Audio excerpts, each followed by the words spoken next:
मैं कुछ दिन पहले ब्रेस्ट कैंसर अवेयरनेस पे सेमिनार कंडक्ट कर रहा था। तो सेमिनार के एंड में हमारा एक सेशन होता है जिसमें हम लोगों से बोलते हैं कि आप हमसे कुछ सवाल जवाब करें।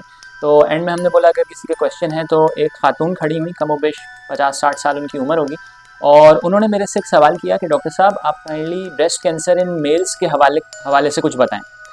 तो मजमे में लोग जो मौजूद थे, क्योंकि उन सबके फेस मेरी तरफ थे, तो सम ऑफ देम स्टार्टेड लाफिंग, कुछ लोग हंसने लगे और उनको ऐसा लगा कि खातून ने बहुत ही कोई मायूस सा सवाल पूछ लिया है कि ब्रेस्ट कैंसर इन मेल्स, और ये तो कैसी अजीब सी बात कर ली है। अच्छा, मेरी आदत हमेशा से है काउंटर क्वेश्चन करने की, जो कि अच्छी बात नहीं है, लेकिन मैं काउंटर क्वेश्चन करता हूँ। मैंने उन खातून से पूछा कि आप पर्टिकुलरली ये चीज़ क्यों पूछना चाह रही हैं।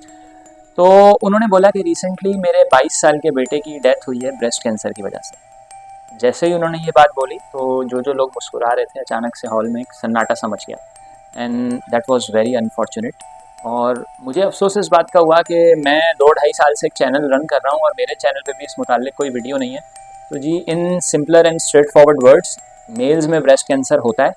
जिन लोगों को नहीं पता, क्योंकि उस वक्त भी हॉल में काफ़ी लोग मुस्कुरा रहे थे, मेल्स में ब्रेस्ट कैंसर होता है, एंड टू योर सरप्राइज बहुत ही जानलेवा और बहुत ही ख़तरनाक होता है। मैंने अपने 7-8 साल के कैरियर में कमोबेश 7-8 केसेस देखे होंगे, एंड अनफॉर्चुनेटली वो सबके सब मर गए। हम किसी को भी नहीं बचा सके। तो अब सवाल ये पैदा होता है कि मेल्स में ब्रेस्ट कैंसर होता तो है, लेकिन वो ख़तरनाक क्यों होता है। तो जी, इसके 3 मेजर वजूहात हैं। इसकी अगर हम सिंपलर वर्ड्स में बात करें, तो first and the foremost reason, lack of awareness.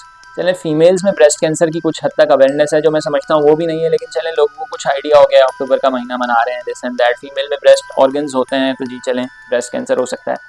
लोग ये बात एडमिट करने को राज़ी ही नहीं है कि मेल्स में भी होता है। तो जनाब, लैक ऑफ अवेयरनेस, लोगों को आइडिया ही नहीं है। अगर खुद, इनफैक्ट काफ़ी सारे डॉक्टर्स को ही नहीं आइडिया कि जी मेल्स में भी ब्रेस्ट कैंसर हो सकता है। अगर उनके पास कोई मेल इस कंप्लेन के साथ जाता है कि निपल के इर्द गिर्द या अंडर द निपल उसको कोई लम्प फील हो रहा है, तो वो उसको इन्फेक्शन के तौर पे ही ट्रीट करते रह जाते हैं। So first and the foremost point is the lack of awareness. लोगों को खुद भी नहीं पता कि भाई ये ब्रेस्ट कैंसर भी हो सकता है। वो समझते हैं कोई दाना निकल आया है या कोई और चीज़ हो गई है। So lack of awareness is the first and the foremost point. Second point, age group. खवातीन में जो ब्रेस्ट कैंसर का कॉमनेस्ट एज ग्रुप है वो है 40 to 60, और इसको हम मिडिल एज कहते हैं, इसको ओल्ड एज नहीं कहते। तो औरत यंग होती है, वो काफ़ी सारी ट्रीटमेंट बर्दाश्त कर सकती है, क्योंकि कीमोथेरेपी इटसेल्फ एक बहुत बहुत ख़तरनाक तरह की ट्रीटमेंट है, बहुत उसके साइड इफ़ेक्ट्स होते हैं। लेकिन आदमियों का जो एज ग्रुप है वो है 60 to 70। ऑल्दो इस केस में इन लेडी के बेटे की डेथ 22 ईयर्स की एज में हो गई थी ब्रेस्ट कैंसर से, लेकिन आदमियों में जो ब्रेस्ट कैंसर का एज ग्रुप है वो है 60 to 70। तो 60 to 70 में ऑलमोस्ट वो शख्स बूढ़ा हो चुका होता है, बुजुर्ग हो चुका होता है, वैसे ही उसको 50 मसले मसाइल होते हैं, शुगर ब्लड प्रेशर साथ चल रहा होता है। पाकिस्तान में वैसे ही लोग गरीबी के मारे होते हैं, तो हमारे भी हाथ बन जाते हैं, हम काफ़ी सारी ट्रीटमेंट उनको दे नहीं सकते। ऑल्दो मैंने यंगर पेशेंट्स भी देखे हैं, 30s में भी देखे हैं, 40s में भी देखे हैं ब्रेस्ट कैंसर के साथ। मैंने खुद एक लड़का ट्रीट किया था 26-27 ईयर्स की एज में, लेकिन वो भी ट्रीट नहीं हो सका था। जो 7-8 केसेस मैंने देखे हैं, मैंने हर एज ग्रुप में देखा है, बट बुक्स ये कहती हैं कि 60 to 70 की एज ग्रुप में कॉमनेस्ट है। तो क्योंकि इस एज ग्रुप में हो रहा है, एक तो बड़ी मुश्किल से डायग्नोस हुआ है।